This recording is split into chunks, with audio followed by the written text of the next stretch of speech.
Even before statehood, Kansas was a place of diversity. In 1854, it was open for settlement. The resulting increase in population was due to free or cheap land provided by the Homestead Act and the railroads. More than 70% of the immigrants were involved in agriculture. In the beginning, most immigrants settled in communities of people of the same religion and language. Because of the different settlers, Ernest Hamlin Abbott called Kansas the religious microcosm of America. The Indian Removal Act of 1830 resulted in the settlement of more than 10,000 Native Americans to what is now Kansas. Though the Native Americans practiced religion in their everyday lives, their practice of religion was extremely different than Western religious beliefs. The main difference between the Native Americans and the Western settlers' religions was that in Western religions, God is separate from the world, and Native Americans believed that the physical world is inseparable and intimately connected to all things spiritual.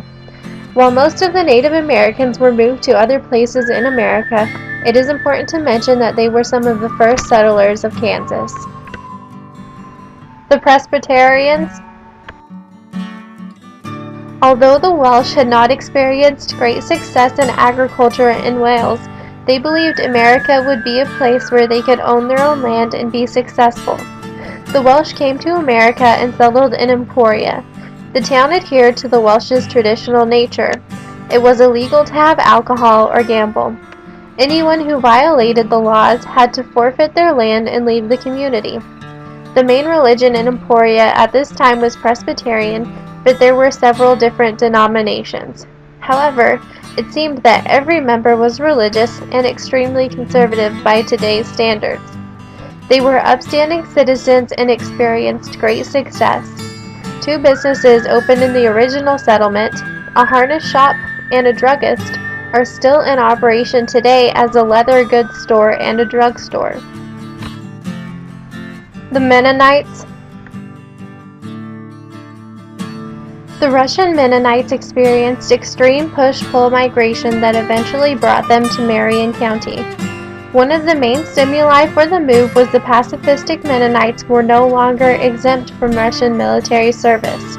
These people were also experienced religious controversy in Russia and needed more land for their farming. They made the final decision to migrate here once they were given exemption from the United States military service for at least 50 years if they settled in one of 3 states, one of which was Kansas. C.B. Schmidt, the man who managed the Foreign Immigration Department, even went to Russia to recruit more of the Mennonites. This proved successful because it is expected that nearly 15,000 Mennonites settled in Kansas, mostly in Marion County. The Catholics. The Roman Catholic Volga Germans came to America in 1875 and first went through Topeka, Kansas on their search for land. They considered settling around Great Bend, but the land was $5 per acre, which proved too expensive for them. These Roman Catholics eventually settled in Hayes and Victoria and Ellis. A language barrier and religious beliefs hindered assimilation. While this village started small, by the end of the year nearly 1,200 Roman Catholics had come to join their peers, demonstrating chain migration.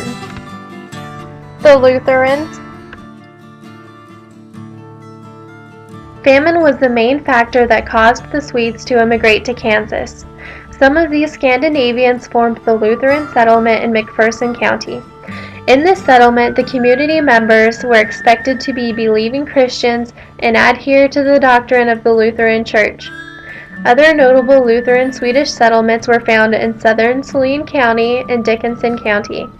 Years later, when these settlements became more established, they formed different outposts in Decatur County and Rollins County. The Jewish. 7 Jewish colonies were established in Kansas during the 1880s. These were in Hodgman County, Comanche County, Barber County, Clark County, Finney County, Pratt County, and Kearney County. Although the Jews didn't have a history in agriculture, they were encouraged to make an attempt. The settlers were very industrious and quickly made synagogues and schoolhouses where the children were to study in the day and the adults were to study at night. However, all of these settlements experienced the same fate. After natural disasters, a lack of lumber and fuel, and drought, these settlements all failed. But many of the Jewish community members settled in large cities in Kansas, notably Dodge City and Topeka. The Baptists.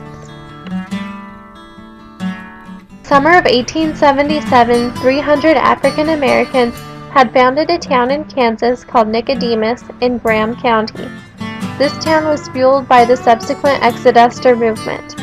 The African Americans in Nicodemus were primarily Baptist and started a Baptist church that was originally a dugout, but over time was developed into a formal building that is still in use today.